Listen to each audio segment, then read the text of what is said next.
아, 안녕하십니까. 반갑습니다. 이성미입니다. 예. 어째 이렇게 메가리들이 없으실까? 아니, 안 반가우셔? 그러면 막, 딴 데 가면 막, 와하하 이런 것도 하고 그런데 여기는 그냥, 에이, 왔는 게 비다. 다시 인사드리겠습니다. 반갑습니다. 이성미입니다. 예. 아, 이거죠. 예. 박수 치시고 한우성 하신 분들만 오래 사시고, 예. 나머진 죽든지 말든지 마음대로 하시고. 예, 오늘 너무 감사합니다. 이렇게 초대해 주셔서 얼마나 감사한지 모르고, 사실 여러분들 오늘 새생명 축제 함께 하시게 된 거잖아요. 예. 오늘 처음 오신 분들 손 한 번만, 얼굴 한번 보자. 어우, 아, 요쪽에, 아유, 아가야들도 왔네. 아, 내리세요. 예, 예. 그 자리가 여러분들의 인생의 역사가 바뀌는 자리가 될 거라고 저는 믿습니다. 예. 아멘 한 것들 이제 여기 댕기는 것들이에요. 처음에 오시면 아멘 할렐루야 이런 것도 어색하시고 교회 자체가 여러분들 잘 낯설고 불편하시죠. 그런데 뭐든지 처음은 불편하고 낯섭니다. 우리가 옛날에 남자를 소개받고 여자를 소개받았을 때 처음에 불편하잖아요. 그런데 어떻게 정이 들어요? 계속 만나면서 얘기 나누면서 밥 먹으면서 대화하면서 그러면서 정이 드는 거잖아요. 예수님도 마찬가지입니다, 여러분. 말씀 보면서 또 기도하면서 이렇게 예배 자리에 나오면서 그러면서 정이 드는 거거든요. 그러니까 오늘 이 예배 여러분들 너무 좋으셨으면 또 여러분들이 오늘은 이제 특별하게 간증이라는 걸 하는 날이고요. 이제 너무 좋았다. 그러면 내일 새벽 기도가 있어. 응, 5시. 응? 나오셔. 웃지만 말고. 어떻게 여기는 대기시는 분들도 이렇게 아멘을 안 하실 수가 있어. 예. 저는 새벽 기도 되게 중요하다고 생각하는 게 우리가 뭐 나중에 말씀 보지 뭐 나중에 기도하지 뭐 나중에 뭐 하지 뭐 이거 잘 안 되거든요. 근데 내가 눈 뜨자마자 첫 시간을 하나님께 드리는 건 하나님 얼마나 기뻐라 하시겠어요. 저는 여러분들이 물질의 11조도 하시지만 시간의 11조도 하셨으면 좋겠다라는 생각이고요. 나중에 아니라 처음에 여러분들이 도전하셨으면 좋겠다라는 바람입니다. 그래서 오늘 처음 오신 분들 내일 새벽 기도 해보고 싶다. 그러면 오늘 저녁 먹고 일찌감치 와서 자신 없으면 여기서 자. 깨워줄 테니까.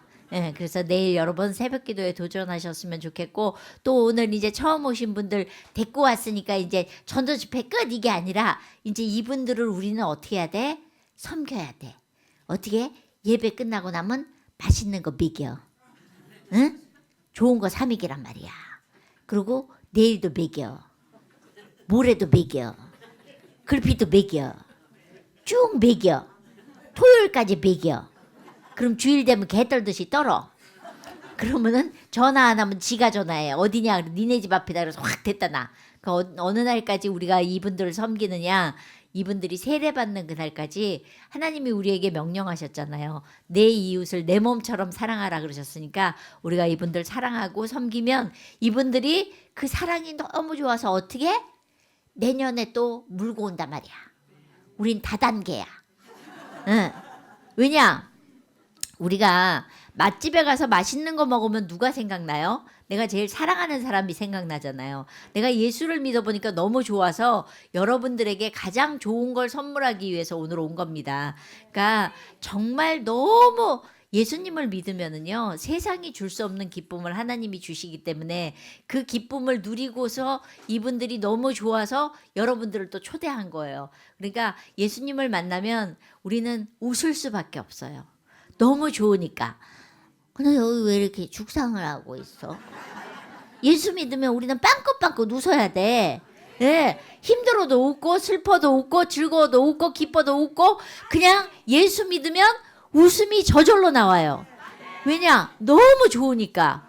이 세상에서 우리가 만날 수 없는 주님을 만나면 여러분 이 믿는 자들은 달라야 됩니다. 근데 여기는 믿는 자나 안 믿는 자나 다 비슷하네. 웃으셔. 자, 빵긋빵긋 웃으셔. 예. 자, 옆 사람 보면서 웃으셔. 자, 얼굴 한번 보면서. 그렇지. 아유, 얼마나 좋아. 아유, 웃으니까 좋잖아요. 예. 근데 왜 이렇게 인상들을 쓰고 계셔? 예. 말 더럽게 잘하죠? 예. 이걸로 먹고 산 지 46년 됐습니다. 예. 어느 날 개그계의 조상이 돼 있더라고요. 전부 아래 것들이 활동하고 있어요. 이영자가 저보다 8살 아래고요. 송은이가 10몇 살 아래고요. 김숙이는 나이도 모르는 게 활동하고 있고요. 제 위에 유일하게 있었던 게 송혜인데 얼마 전에 갔습니다. 그래서 제가 이제 사실은 개그계 이제 제일 선배가 됐는데요. 제가 올해 이제 67 됐거든요. 그러니까 아, 왜 이렇게 놀래? 아니, 니들은 안 늙으세요? 깜짝이야. 아유, 저는 나이 먹는 게 너무 좋아요. 예수 믿고 나니까 너무 좋은 거예요. 나이 먹는 게. 왜냐하면은요, 주님 앞으로 한 발 한 발 다가가는 거잖아요. 그것처럼 기쁘고 즐거운 일이 어디 있습니까? 그러니까 예수를 믿기 전에는 죽음이 두려웠다면 우리는 예수 믿고 나서는 죽음이 두렵지 않은 사람들이에요.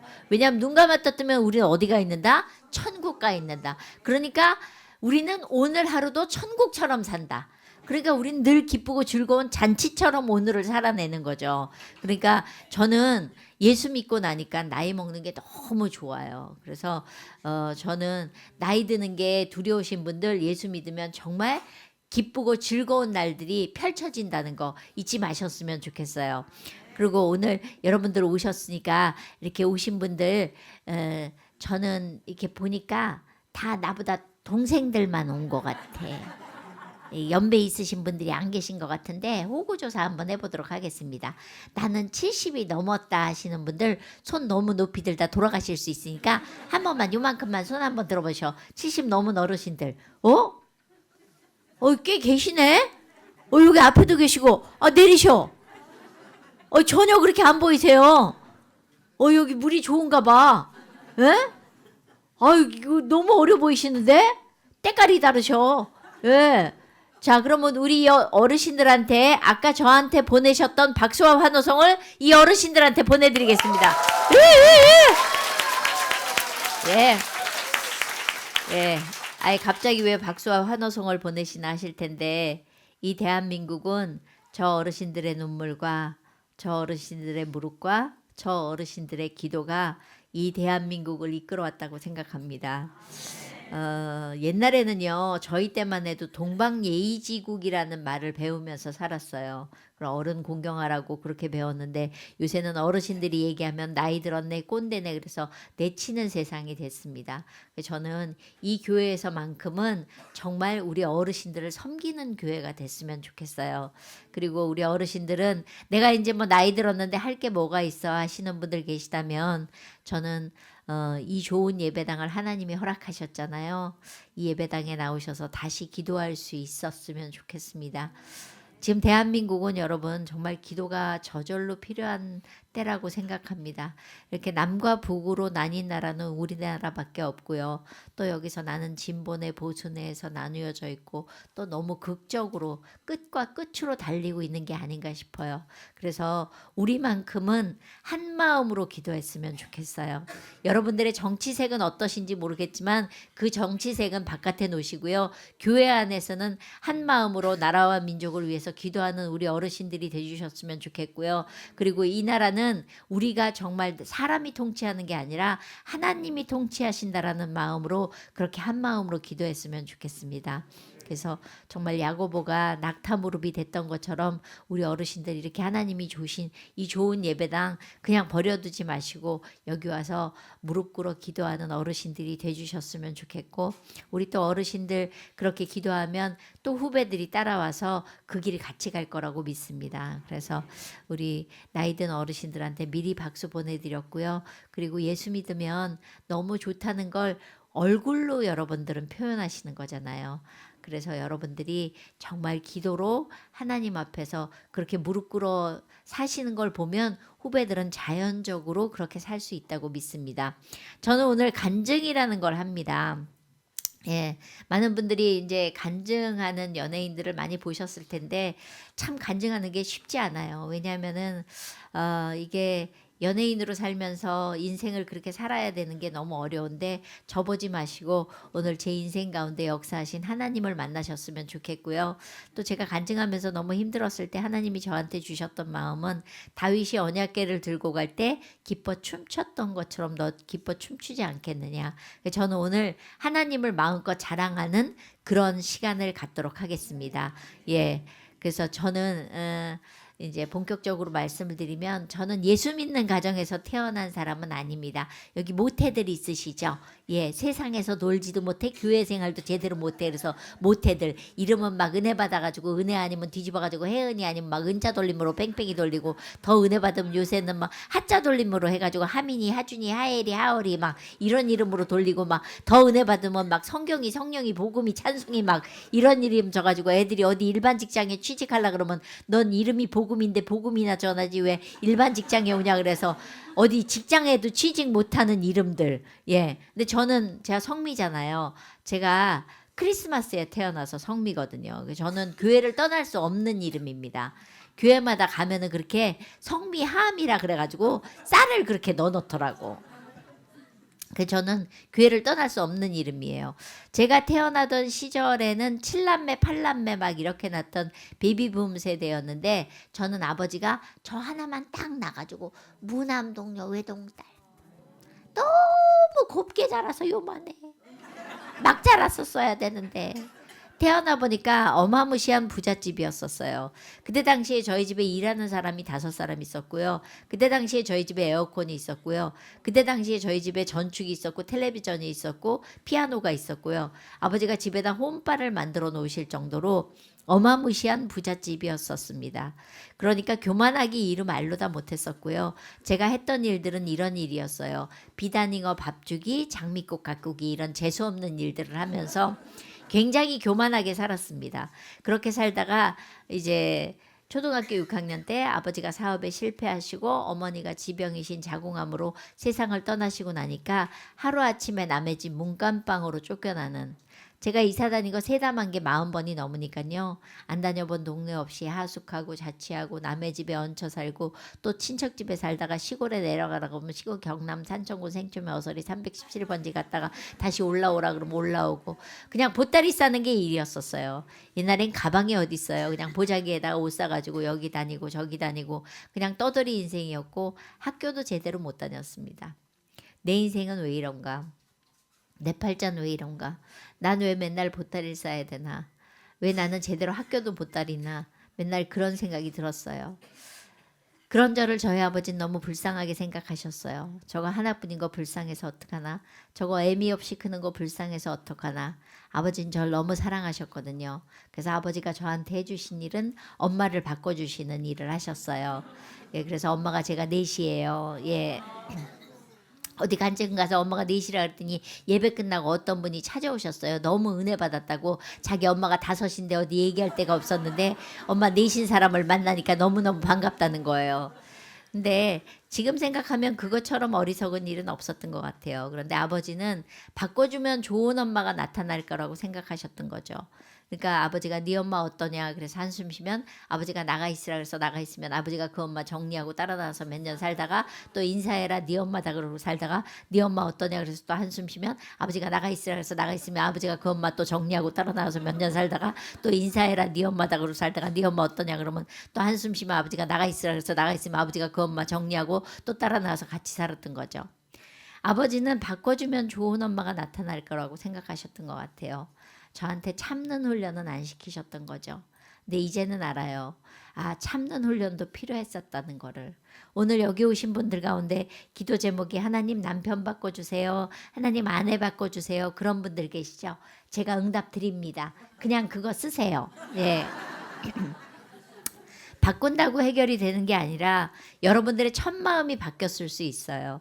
여러분들 결혼하실 때 어떤 마음이셨어요? 이 남자 아니면 안 되겠고 이 여자 아니면 안 되겠고 그런데 지금은 이 남자 때문에 못 살겠고 이 여자 때문에 못 살겠다고 그렇게 마음이 바뀐 게 아닌가라는 생각이 듭니다.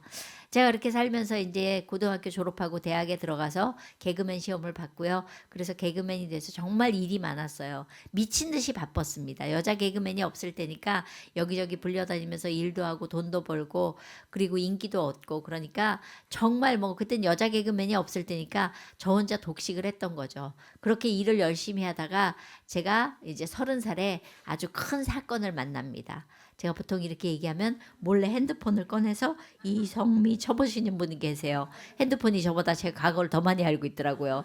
그리고 또 제 과거를 아시는 분은 옆 사람한테 옛날에 이성미가 이런 일이 있었잖아 이렇게 얘기하시는데 다 들려요.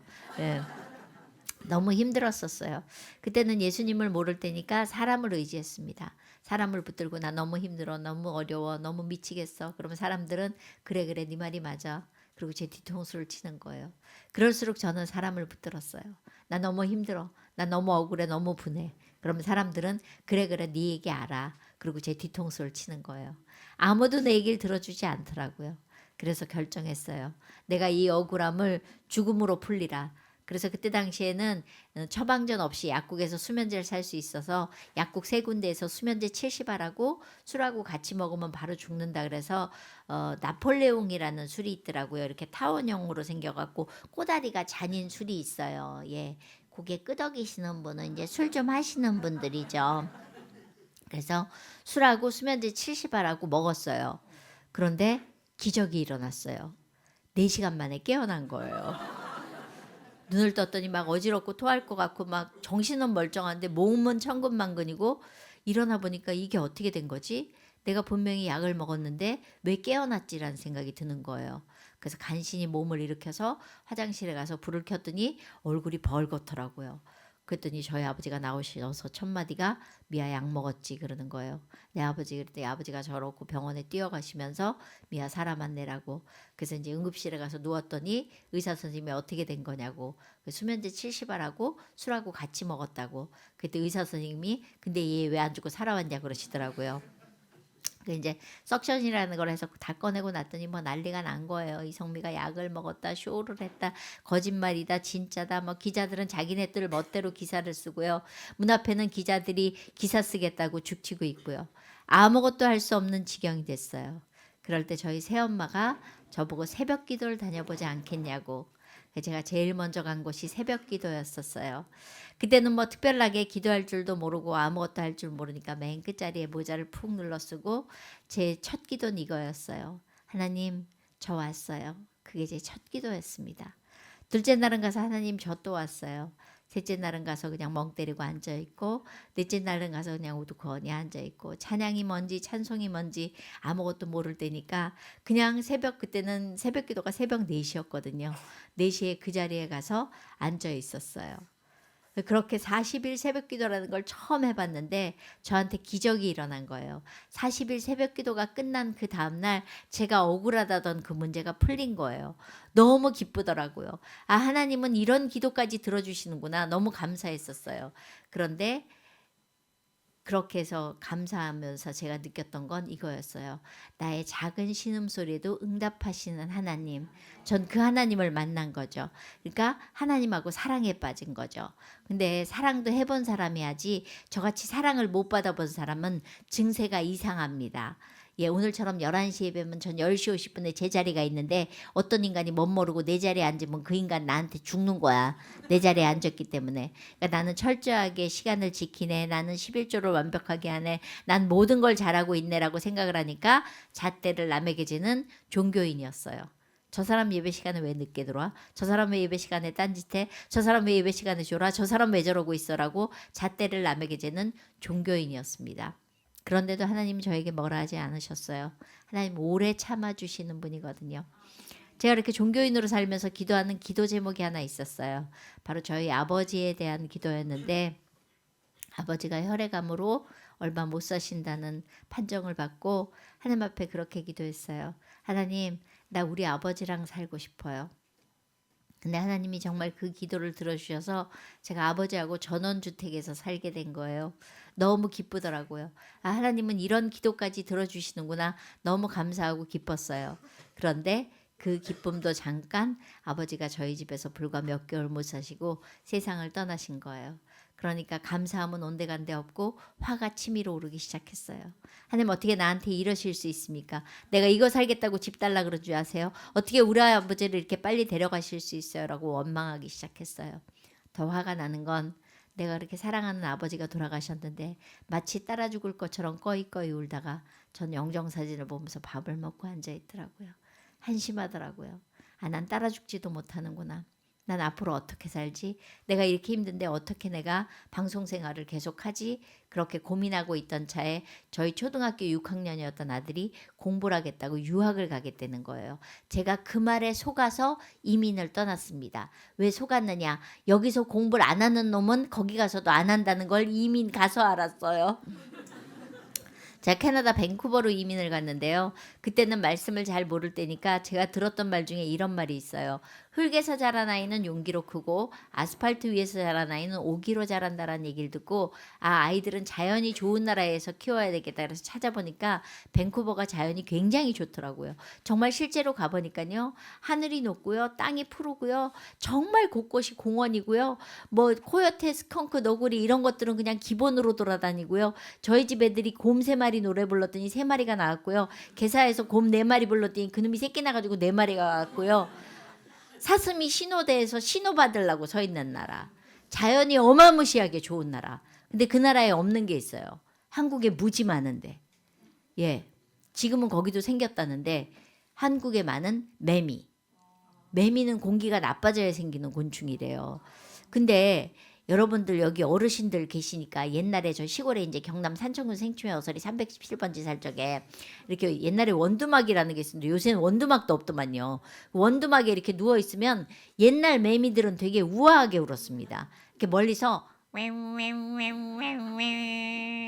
이렇게 울었었어요. 네. 근데 요새 매미들은 어떻게 울어?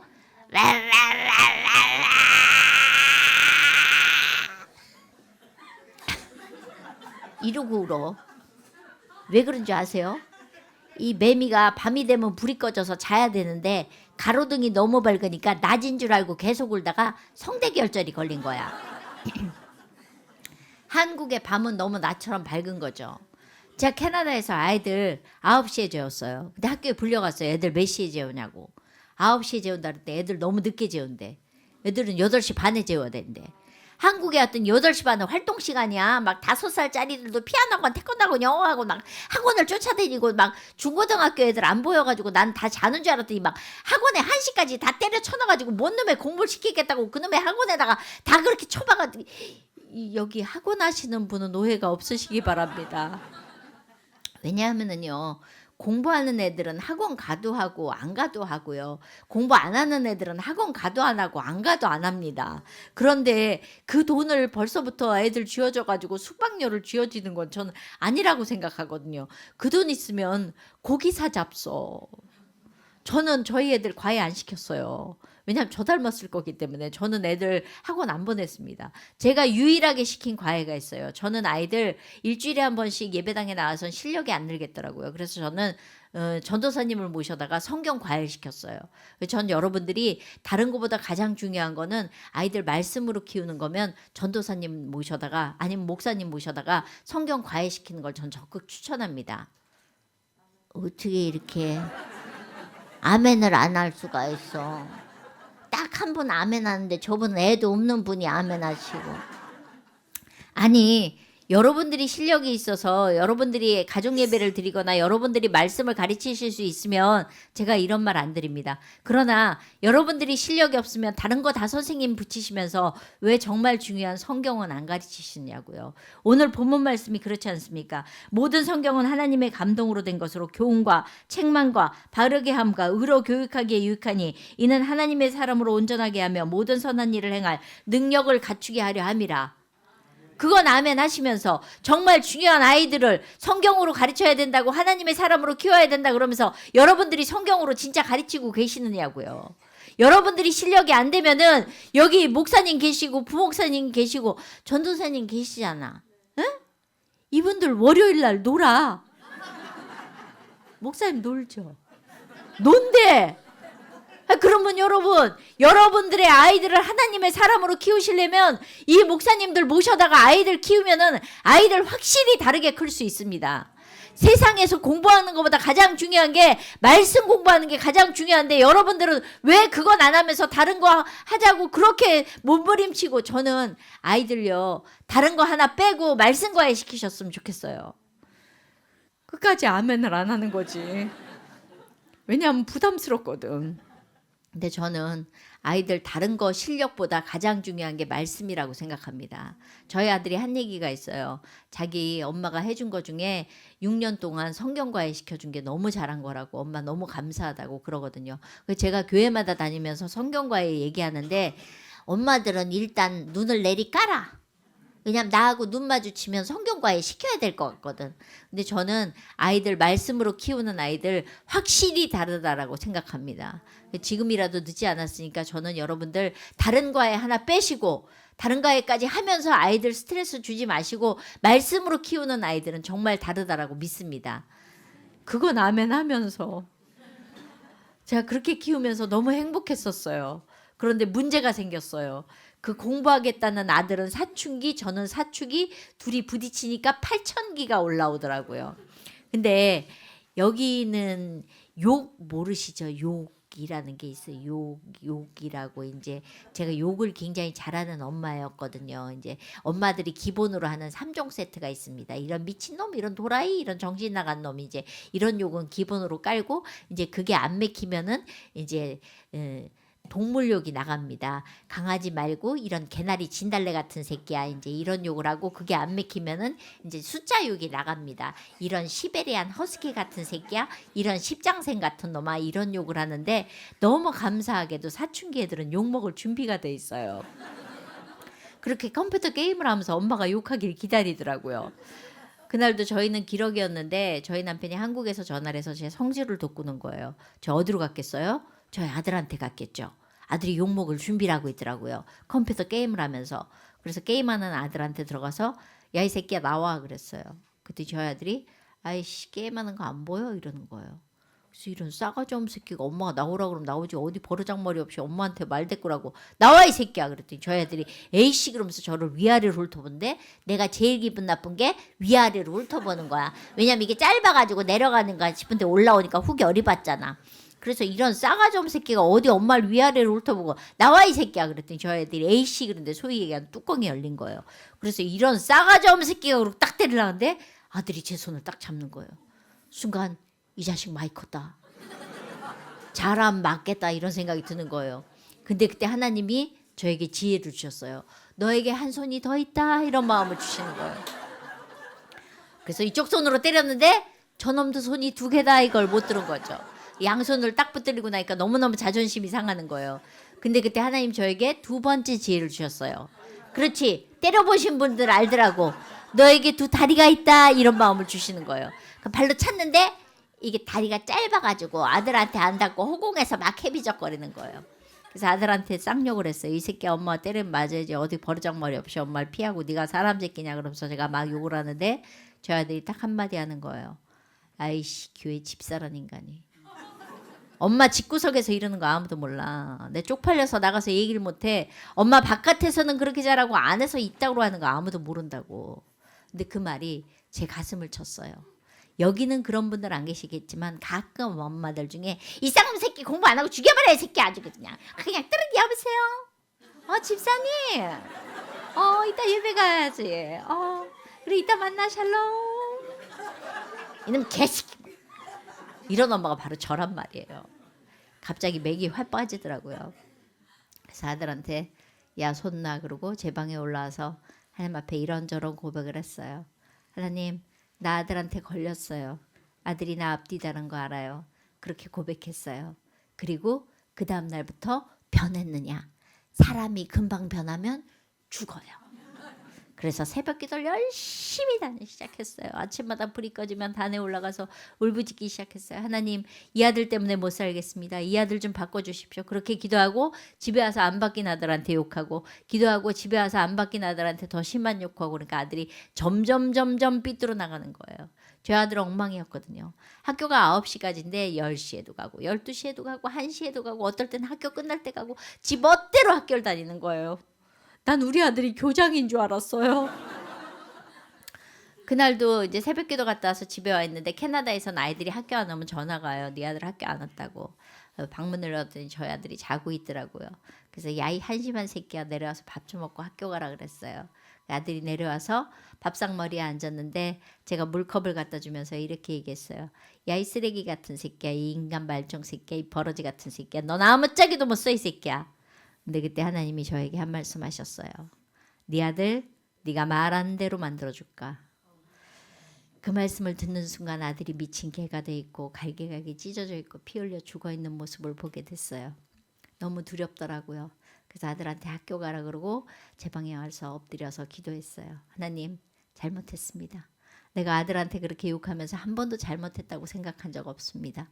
그런데 내가 욕한 대로 되지 않아서 너무 감사합니다. 근데 다시는 욕하지 않겠습니다.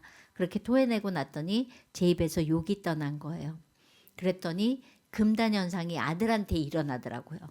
욕을 먹던 놈은 먹어야지 욕을 안 먹으니까 애가 너무 불안해하는 거예요.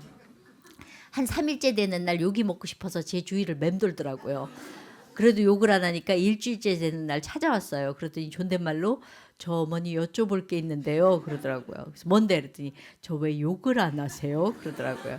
그래서 엄마 하나님이 그날 이런 마음 주셔가지고 욕 안 하기로 했다 그랬더니 저희 아들이 아니 하나님 17년 동안 가만히 계시다 왜 그날 얘기하셨대요? 그러더라고요. 제가 그래서 그랬어요. 성경에 보면 귀 있는 자가 듣는다고 했는데 엄마 그 말이 무슨 말인지 이제 알았다. 귀가 있다는 건 마음이 열려야 귀가 들리더라. 엄마 하나님 앞에 마음과 귀를 열어놓기로 했다. 그때 저희 아들이 2층 올라가면서 딸들한테 좋겠다 니들은 욕 안 하는 엄마랑 살아서 그러더라고요. 그러더니 저희 집이 변하기 시작했어요. 저희 딸한테 오빠 밥 먹으라 그래라 그랬더니 저희 딸이 2층으로 올라갔다 뛰어내려면서 엄마 큰일 났어 그러더라고요. 그래서 왜 그랬더니 오빠가 공부해. 지 오빠 공부한 거 처음 본 거예요. 제가 그때 알았어요. 아내가 아침마다 아들 바꿔달라 그러는데 아들이 아니라 나구나. 내가 바뀌니까 아들이 바뀌기 시작하는구나를 알게 됐어요. 그럴 때쯤에 이제 저희 아들한테 아주 큰 사건이 생겼는데 저희 아들이 운동을 되게 좋아해요. 학교에서 이제 금을 거놓고 한쪽은 축구라고 한쪽은 하키라는데 하키하는 아이들이 이제 자꾸 스틱으로 공을 보낸 거예요. 그러니까 저희 아들이 열받아가지고 그 제일 깐죽거리는 캐네디언 뒤통수에다가 축구공을 찼는데 이 아이가 뒤를 돌아다봐서 얼굴 정면에 맞은 거예요. 그 열받아서 저희 아들한테서 멱살 잡고 밀고 당기고 밀었는데 이 아이가 브레이드를 타고 있어서 뒤로 넘어지면서 아스팔트에 머리를 부딪혔어요. 혀가 말려 들어가니까 저희 아들이 혀를 꺼냈더라고요. 사람이 혀가 말려 들어가면 죽거든요. 그러니까 이제 그 나라에서는 앰뷸런스하고 경찰차가 와서 앰뷸런스는 그 아이를 실어가고 경찰은 저희 아들을 교장실에 3명의 캐네디언을 딱딱딱 다른 방에 증인으로 세워놨더라고요. 제가 어디서 일을 보고 있는데 저 아는 엄마가 전화를 했어요. 그래서 왜? 그랬더니 학교에서 전화 안 왔어? 그러더라고요. 그래서 안 왔는데 그랬더니 일이 생긴 것 같은데 그러더라고요. 그래서 무슨 일? 그랬더니 해결됐나 보다. 그러고 이제 전화를 끊었는데 마음이 찜찜한 거예요. 어떻게 된 거지? 그러고 있는데 저희 아들한테 문자가 왔어요. 엄마 저한테 일이 생겼는데 제가 해결하겠습니다. 제가 그 문자를 보는 순간 학교로 가야 되겠다라는 마음이 드는 거예요. 차에 타서 시동을 걸고 하나님 앞에 엎드렸어요. 하나님 무슨 일입니까? 말씀하시면 듣겠습니다. 근데 하나님이 저에게 율법만 가르친 바리새인이라는 거예요. 제가 철저하게 율법만 가르쳤거든요. 똑바로 앉아 인사 잘해야 돼. 예의 발라야 돼. 그러면 안 돼. 저러면 안 돼. 아이를 난도질했었거든요. 제가 하나님의 아들로 키우겠다고 했지만 저는 제가 욕먹는 게 싫어서 이성미의 아들로 키우고 있다는 마음이 들었어요. 그래서 40분 동안 운전하고 가면서 다시 기도했어요. 하나님 무슨 일인지 모르지만 저 때문입니다. 제가 잘못했습니다. 그렇게 기도하고 학교 앞에 도착을 했더니 캐네디언 선생님이 나오셔서 너희 아들은 퇴학당할 거고 너희는 이 나라에서 추방당하고 다시는 못 들어온다 그러더라고요. 네 알았다. 모든 걸 책임지겠다 그러고 이렇게 보는데 저희 아들이 교장실에서 나와서 하늘을 보면서 한숨을 푹 내쉬고 얼굴이 하얗게 질려 있는 거예요. 제가 그때 처음으로 알았어요. 내가 저 아이를 저렇게 망가뜨렸구나. 그리고 근데 교장 선생님이 저보고 들어오래요. 그래서 저희 아들 교장 선생님, 경찰, 그 학교 가디언 이렇게 5명이 앉았는데 경찰이 저보고 넌 너무 럭키하다는 거예요. 이 3명의 아이가 모두 때린 게 아니라 밀었는데 브레이드를 타고 있어서 뒤로 넘어졌다고. 그래서 나라에서는 처벌하지 않겠다고 무전이 왔어요. 쓰러졌던 아이가 저희 아들 처벌받지 않았으면 좋겠다고. 그래서 나라에서는 처벌을 안 받고 학교에서 이제 14일 정학을 맞아서 오게 됐어요. 그날은 뭐 기진맥진해서 아무것도 못하겠고 그 다음날 새벽 기도를 갔다 와서 아이한테 뭐 사랑 표현을 하고 싶은데 뭘 하면 좋을까. 근데 밥을 맛있게 차려주고 싶은 거예요. 밥상을 맛있게 차려놓고 아들 보고 내려오라 그랬어요. 아들이 밥상을 보더니 밥을 못 먹어요. 너무 잘 차려놓은 거야. 그러니까 이게 이 집에서 얻어먹는 마지막 밥이구나. 그렇게 생각했대요. 왜냐면 제가 워낙 성격이 불같아가지고 막 소리 지르고 나가라 그러고 내쫓고 문 잠그고 막 정말 야단도 많이 치고 그런 엄마였거든요. 그러니까 14일 동안 나가 있을 집도 알아봤더라고요. 그래서 아들 보고 밥 먹고 제 방으로 올라오라 그랬어요. 아들이 밥을 먹고 제 방에 올라와서 아들 보고 앉으라 그러고 아들 맞은편에 무릎을 꿇었어요. 그리고 용서를 빌었어요. 엄마 미안하다. 엄마 정말 잘못했다. 이번에 생긴 일은 엄마 때문이다. 엄마 정말 할 말이 없다.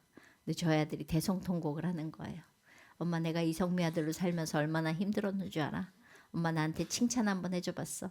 엄마 나한테 격려 한번 해줘봤어? 내가 잘하는 거 다 당연한 거고 엄마 일일이 지적했잖아. 근데 할 말이 없더라고요. 그래서 아들을 끌어안고 둘이 한참 울었어요. 그리고 아들은 아들 방에 가고 저는 제 방에서 하나님 앞에 이런저런 고백을 했어요. 하나님 사랑하면서 살기에도 부족한 시간에 내가 아들 망가뜨렸습니다. 그리고 그 다음날 새벽 기도 가는데 뭐 시커먼 게 나와요. 보니까 저희 아들이에요. 너 어디 가려고? 그랬더니 새벽 기도 따라가려고 그러더라고요. 뭔 소리야 그랬더니 엄마같이 지랄 맞은 여자 변한 거 보면 하나님 살아 역사하시는 분이라는 거예요. 그러면서 새벽 기도를 따다다니는데 너무 좋더라고요. 이거였는데 내가 욕심 부렸구나. 내가 이거였는데 아이를 그렇게 괴롭혔구나라는 생각이 들었어요. 그래서 아들은 점점 변하기 시작했어요. 그러면서 엄마 내가 엄마 인류대학 가서 기쁘게 해드릴게요 그러더라고요. 근데 저는 하나님이 저한테 저희 아들 어느 학교 갈 거라는 마음을 주셨는데 저는 하나님 앞에 그렇게 늘 고백해요. 하나님 아이들도 똑같은 인격체니까 아이들한테도 응답 주십시오 그랬어요. 그런데 정말 저희 아들이 인류대학에다 원서를 넣더라고요. 며칠 뒤에 물어봤어요. 어떻게 됐냐? 그랬더니 아씨 엄마 연락이 안 와. 근데 제가 그 응답받은 학교에 책자가 와 있는 거예요. 그래서 조심스럽게 책자를 주면서 야 이 학교에다 안 내볼래? 그랬더니 안 가고 똥통 그러더라고요. 그래서 하나님 확실하게 응답을 잘못 받았습니다. 애가 똥통이랍니다. 이제 그랬어요. 그리고 또 며칠이 지나서 또 물어봤어요. 어떻게 됐냐? 그랬더니 엄마 연락이 안 와. 그래서 다시 한번 용기를 내서 이 학교에다 안 내볼래? 그랬더니 안 가! 그 똥통! 그러더라고요. 그래서 확실하게 응답을 잘못 받았습니다. 하나님 똥통이랍니다. 그랬어요. 근데 밤에 한 9시쯤 어딜 가더라고요. 그래서 너 어디 가? 그랬더니 불안해서 엄마가 얘기한 그 학교에 원서나 내보려고 그러더라고요. 그래서 그냥 하나님 앞에 한 말씀 드렸습니다. 하나님 걸려들었습니다. 이렇게. 그리고 그 다음날 새벽기도 갔다 와서 10시쯤 됐는데 저희 아들이 2층에서 내려오면서 아씨 엄마 그 학교 됐대. 진짜 똥통인가 봐 그러더라고요. 근데 제가 그때 이랬어요. 네가 생각하는 인류학교에 가서 네가 삼류로 살면 그 학교 삼류학교야. 그런데 네가 생각하는 삼류학교에 가서 네가 최고가 되면 그 학교 인류학교야. 학교가 아니라 너야. 내가 이런 얘기를 했어. 내가 깜짝 놀랐어. 나는 그런 스타일이 아니야. 나는 어떤 스타일이냐. 거 봐라 이 새끼야. 공부 더럽게 안 하더니 똥물에 가서 똥물이랑 튀기면서 놀아라 이 새끼야. 이게 내 스타일이란 말이에요. 그래서 저희 아들은 트리니티라는 신학대학에 들어가게 됐어요. 예. 아멘 하실 필요 없습니다. 2년 다니다 때려쳤어요. 많은 분들은 우리 아들이 대학에 신학대학 갔다니까 막 미리 목사가 되는 줄 알고 아멘 하시는데 제가 대학 들어갈 때 그랬거든요. 네가 마음이 넓어지면 그 학교 계속 다니는데 머리가 커지면 위험하니까 항상 조심해라 그랬더니 어느 날 연락이 왔어요. 엄마 자꾸 머리가 커진다고. 당장 때려쳐라 그래서 지금은 그냥 브런치 가게 하면서 잘 먹고 잘 살고 있습니다. 근데 저는 저희 아들이 하나님 앞에 언제고 부르심을 받으면은 갈 거라고 믿고 있고요. 본인도 또 그렇게 얘기했고요. 그래서 저는 이미 하나님 앞에 아이를 내어 맡겼습니다.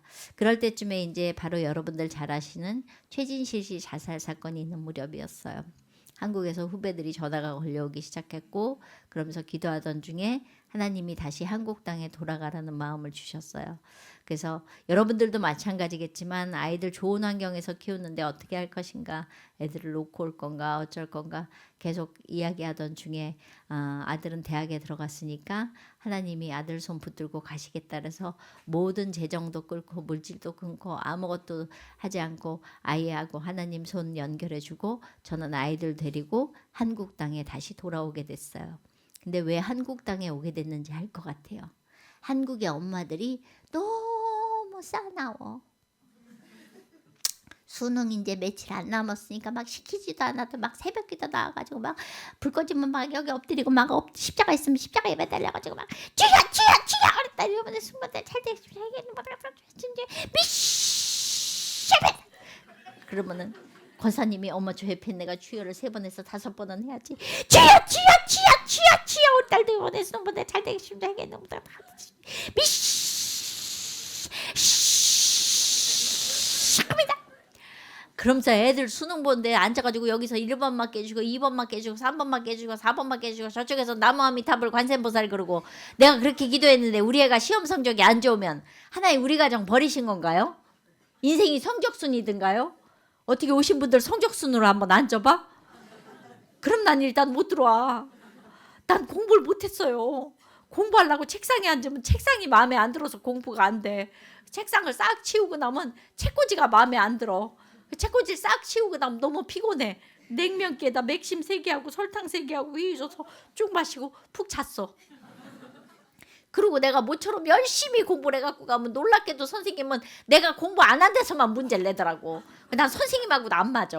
그래가지고 난 애들한테 공부하라고 안 그러는데 한국에 왔더니 온통 엄마들이 다 똑같이 내가 먹고 싶은 거 안 먹고 입고 싶은 거 안 입고서 내가 너를 이렇게 키운데 넌 도대체 누굴 닮아서 그러니? 박사님께 자세히 봐봐 누구 닮았나. 그거 내가 낳았는데 옆집 아저씨 닮겠어요? 뒷집 엄마를 닮겠어요? 다 나 닮아서 그런 건데. 하긴 요새 엄마들이 애들 학교 간 사이에 얼굴에다 머리 이빨에 넣어가지고 막 동안이네 뭐네 해가지고 막 여기다 보톡스를 막 때려 맞고 막 어떤 여자는 막 얼굴을 땡겨가지고 배꼽이 여기 올라붙은 예편내가 있질 않나. 아니 왜 그렇게 여기다가 뭘 집어넣고 난리 들이세요? 응? 이거 다 썩어질 건데 이게 아침 드라마가 문제더만. 며느리하고 시어머니하고 나왔는데 얼굴이 안 움직여. 며느리가 어머니 큰일 났습니다. 그 시어머니가 이거 얘랑 어떻게 하면 좋으냐. 아니 여기에 내 희노애락이 다 들어있어야 되는데 이걸 이겨먹겠다고 여기다가 뭘 막 집어넣어가지고 이거 바꾸지 마시고요. 이거 바뀌면 이거 바뀝니다. 에? 아멘 하신 분들 어제 하신 분들이야? 왜 우리 아이들이 다 똑같이 공부를 잘해야 되느냐고요. 하나님이 주신 달란트가 다 다른데 왜 우리는 다 똑같이 아이들이 공부도 잘해야 되고 신앙생활도 잘해야 되고 그리고 엄마들이 그렇게 기도하면서 애들을 들들들들 볶잖아요. 엄마들 기도하는 거 보면 다 똑같아. 다윗처럼 되게 해주고 요셉처럼 되게 해주고 모세처럼 되게 해주십시오. 세례 요한이나 베드로나 바울처럼 되게 해달라는 뭐 아무도 못 봤어. 왜냐면 뒤끝이 안 좋았거든. 거꾸로 매달려 죽고 목 잘려 죽고 처형당하고 이러니까. 응?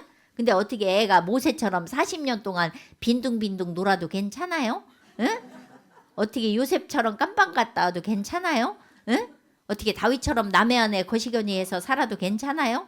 왜 오직 목적이 성공을 향해서 내 아이가 잘 되는 것만 그저 비나이다 해가지고 그 아이가 그렇게 해서 좋은 학교 들어가고 좋은 직장 들어가면 응답이라고 생각하시고 그 아이가 실패한다고 생각하시고 왜 내 뜻대로 돼야만이 그것이 맞느냐고요. 요새는 그렇게 기도한대요. 주여 내 뜻대로 합시고 주의 뜻대로 마시옵소서. 뭔 소리인지 모르는 거지 지금. 헷갈려가지고. 저는 여러분 이제 여러분들이 기도하는 것도 중요하지만 여러분들의 자녀들이 이곳에 나와서 기도할 수 있게 여러분들이 길 열어주셨으면 좋겠어요. 아이들이 기도하려고 하면은 반갑게 맞아주세요. 내가 너 위해서 기도하지만 네가 할 길 오직 하나님만 아신다. 너도 기도해라 그러고 아이들이 이곳에 나와서 예배할 수 있게 여러분들이 길을 열어주셨으면 좋겠다고요. 저는 정말 아이들이 나왔을 때 반갑게 맞아주세요. 다음 세대 아이들이 나오면 여러분 그저 너 너무 예쁘다, 너무 훌륭하다, 너무 착하다, 너무 멋지다 칭찬만 해주세요. 물론 애들이 들어왔을 때 마땅히 할 말이 없는 애들이 들어올 때가 있어. 응? 그러면 아이고야 너는 남학생이구나. 응? 아이고야 너는 영어 여학생이구나.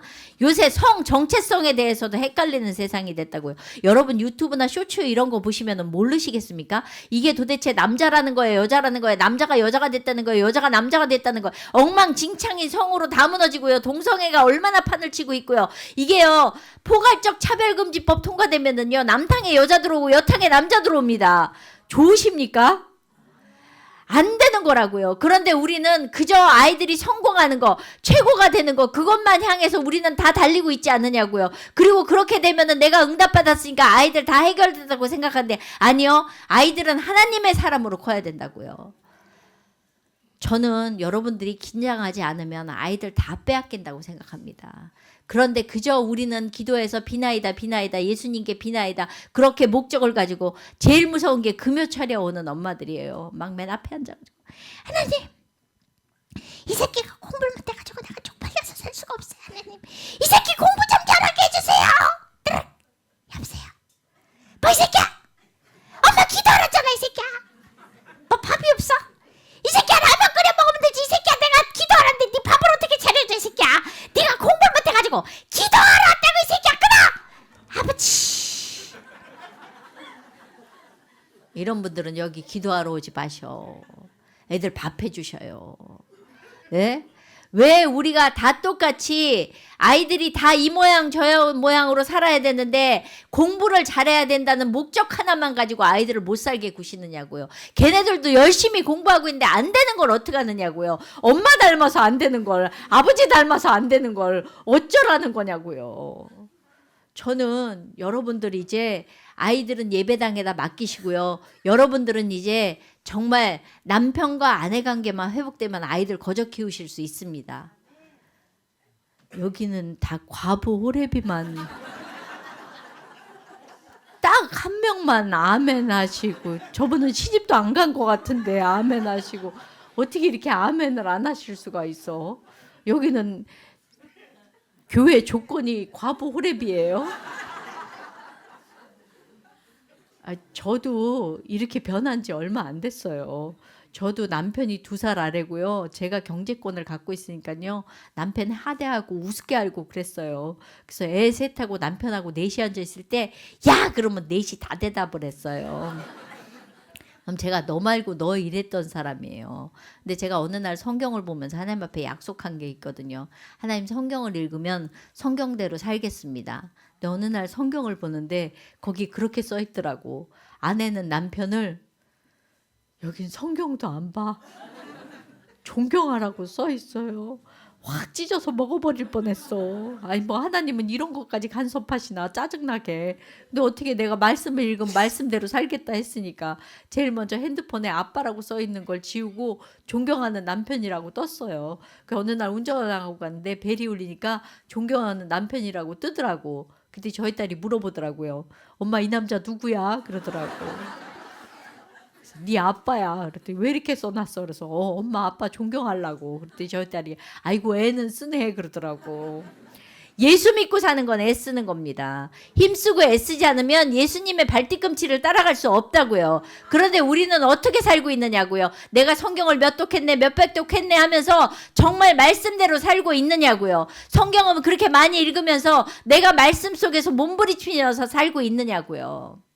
제가 이렇게 변한 지 얼마 안 됐다 그랬잖아요. 제가 어떤 프로그램에 나갔다가 이성미 씨 모양이 이상한데요 그러더라고요. 그러면서 조직검사하면서 이렇게 얘기해요. 모양이 이상하다고 다 암은 아닙니다. 일주일 뒤에 결과 나오니까 그때 전화 드릴게요. 일주일 뒤에 연락이 왔어요.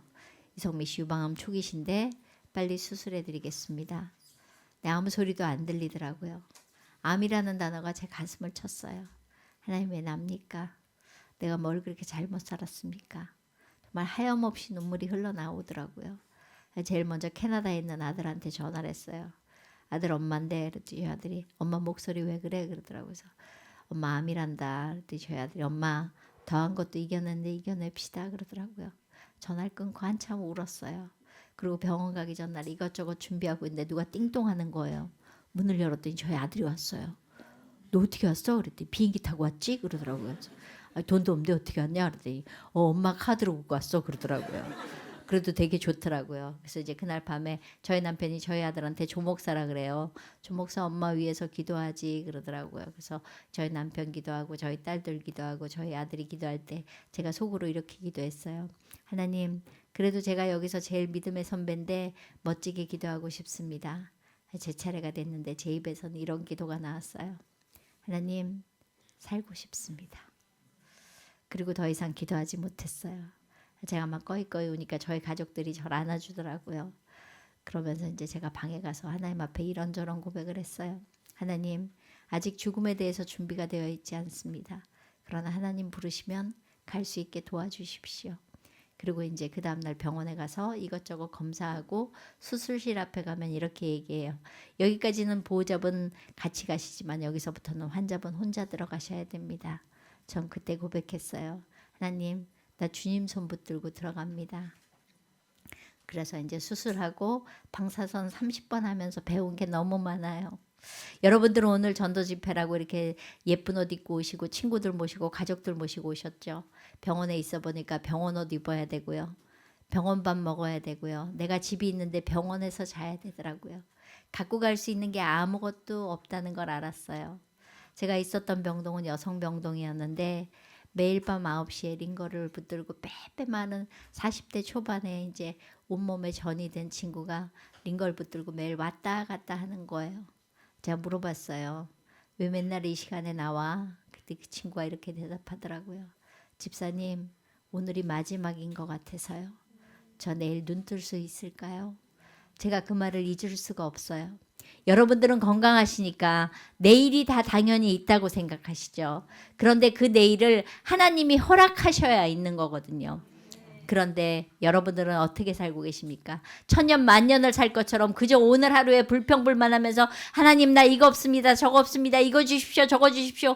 그렇게 달라고만 하는지 아니면 오늘 하루 이 24시간이 마지막인 것처럼 그저 감사하면서 사는지 우리는 어느 쪽을 택해서 살고 있는지 고민해 봤으면 좋겠어요.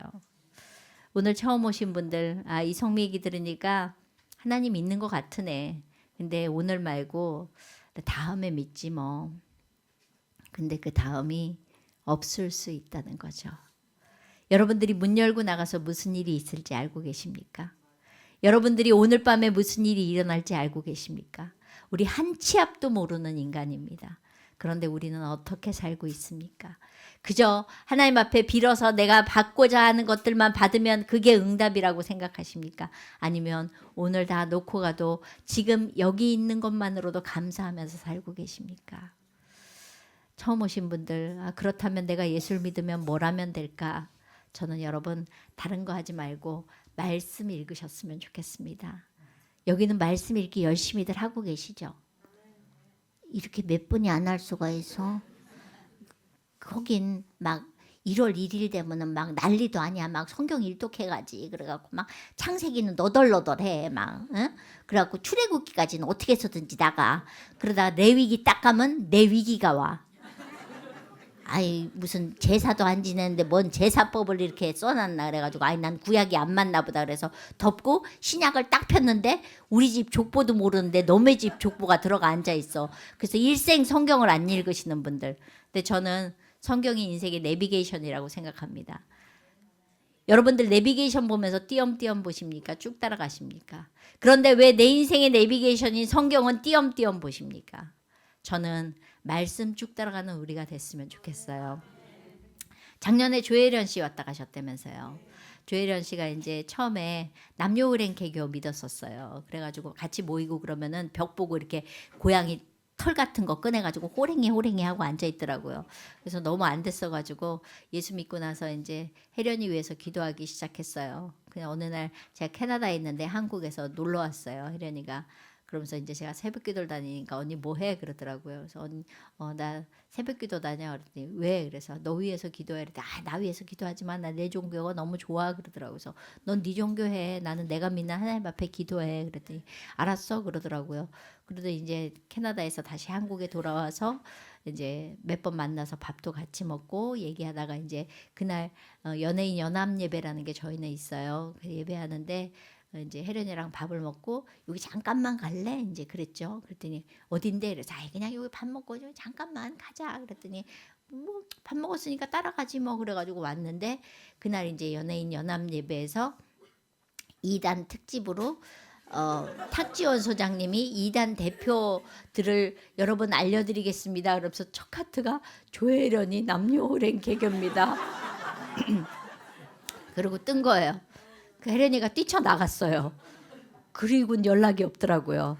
그러더니 한참 뒤에 이제 혜련이한테 전화가 왔어요. 언니 나 교회 등록했어 그러더라고요. 너무 잘했다. 뭐 하면 돼? 그래서 딴 거 하지 말고 말씀 읽어라 그랬어요. 그랬더니 알았어 그러더라고요. 그러더니 전화하면 너 뭐 하냐? 그랬더니 나 독서실에 있어. 뭐 하냐? 그럼 성경 읽어. 뭐 하냐? 독서실에 있어. 뭐 하냐? 그럼 성경 읽어 그러더라고요. 성경만 읽더라고요. 그 얼마 전에 만났어요. 지금 예수 믿은 지 10년 가까이 됐는데 물어봤어요. 너 얼마나 됐냐? 요새 성경 읽은 지. 그랬더니 나 많이 못 읽었어 그러더라고요. 그래서 몇 독이나 했는데 그랬더니 아니 나 이제 100독 넘었어 그러더라고요. 너무 그래도 못 써. 난 여러분한테 그렇게 바래지도 않아. 그냥 1년에 1독이라도 여러분들이 차근차근 말씀을 내가 되뇌이면서 내 골수를 쪼개는 이 말씀, 살아있는 말씀이 정말 운동력이 있어서 내 안에서 몸부림칠 수 있는, 우리는 성경을 읽으면서 어떻게 살고 있느냐고요. 말씀 따로 나 따로 살고 있는 건 아닌지 저는 고민해 봤으면 좋겠어요. 저는 하나님이 참 좋습니다. 이 천지 우주 만물을 지으신 그분이 내 아버지가 되주신대요. 내 머리털부터 발끝까지 알고 계시는 그분이 나를 눈동자처럼 지켜보고 계십니다. 하나님 만나니까 너무 좋아요. 저는 이 세상 모든 것을 갖고 있습니다. 그래서 이렇게 고백합니다. 하나님, 나 돈 있는 자에게 무릎 꿇지 않겠습니다. 나 명예 있는 자에게 무릎 꿇지 않겠습니다. 오직 내 무릎은 예수님 앞에만 꿇겠습니다. 그게 저의 고백입니다. 제가 캐나다에서 한국에 돌아왔더니 욕 엄청 먹었어요. 댓글이 참 마음 아프게 하더라고요. 후배들이 왜 댓글 때문에 죽는지 알 것 같았어요. 그날 댓글 보고 기분 나빠서 이제 앉아 있는데 저희 아들한테 전화가 왔어요. 엄마 뭐 해? 그러더라고요. 그래서 엄마 아무것도 안 해. 그랬더니 아씨 엄마 댓글 보지 마. 그러더라고요. 그래서 왜? 그랬더니 아씨 어떤 놈이 엄마 밑에 댓글 써놨는데 욕을 써놨더라고.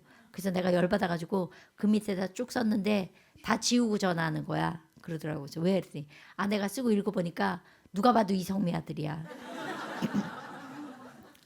근데 엄마, 내가 엄마 어떻게 사는지 알고 있잖아. 여러분들의 자녀들은 여러분들이 어떻게 살고 있는지 다 알고 있습니다. 정말 예수를 믿으면서 살고 있는지, 예수 믿는 척 하는지 여러분들의 자녀들은 다 알고 있습니다. 우리 엄마 교회 집사야. 그런데 성경 보고 은혜 받는 거 한 번도 못 봤어. 드라마에서 엄청 은혜 받아. 우리 아빠 교회 장로야. 그런데 돈 있는 사람 앞에 얼마나 비굴한지 몰라. 아이들이 그런다면 그건 우리 책임입니다. 아이들이 다 떠나는 거 그 누구의 책임도 아닙니다. 내 책임입니다.